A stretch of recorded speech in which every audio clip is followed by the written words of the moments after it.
Your house sat on the market, showings slowed down, and then your listing expired, and now you're sitting here wondering what in the world went wrong. Because the truth is that homes are still selling every single week here in Bowling Green. So if yours did not sell, there's always a reason. Today, we are breaking down the most common reasons homes fail to sell the first time in Bowling Green, Kentucky, and what you can do differently so it actually sells the next time. Reason 1, pricing.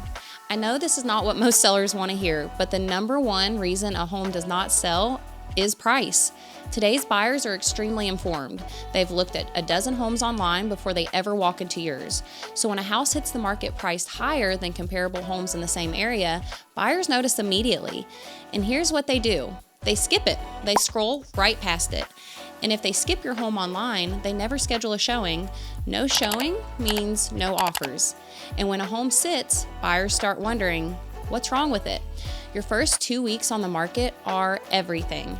That is when you get the most attention, the most showings, the best chance for a strong offer. If the price is off during that window of time, the opportunity is gone. Reason 2, presentation and accessibility.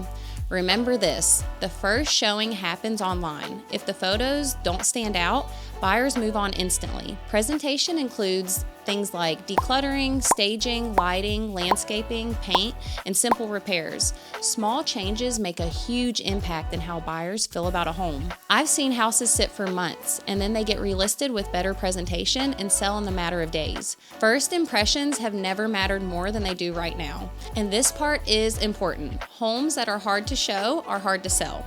If buyers can't schedule a showing easily, if the time blocks are limited, or if there are too many restrictions, your showing traffic drops dramatically. More showings always means more opportunities for offers. Reason 3, marketing. Putting a home on the MLS is not a marketing plan. It's the bare minimum. The best agents are marketing your home where buyers actually are. Social media, YouTube, targeted ads, email campaigns, agent networks, relocation pipelines. Some homes fail to sell simply because not enough people ever saw them.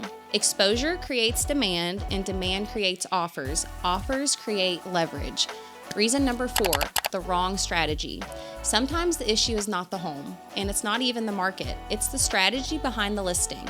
Every home needs a customized plan based on location, price range, competition, and buyer demand. A home in Warren East needs a different strategy than a home in Alvaton. New construction needs a different plan than an older established neighborhood.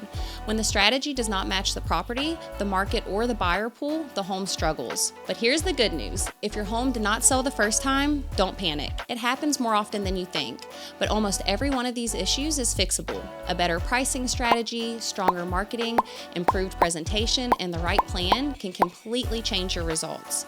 Many of the homes I relist sell quickly once we fix the mistakes from the first listing. If your home in Bowling Green came off the market and you're wondering what to do next, use the link in the description. I'll take a look at the property and the previous listing, and I will show you exactly what I would do differently to help you get it sold. And if you are thinking about selling in the future, make sure to subscribe. I post new videos every week about the Bowling Green market, neighborhoods, and tips that help buyers and sellers make smarter decisions.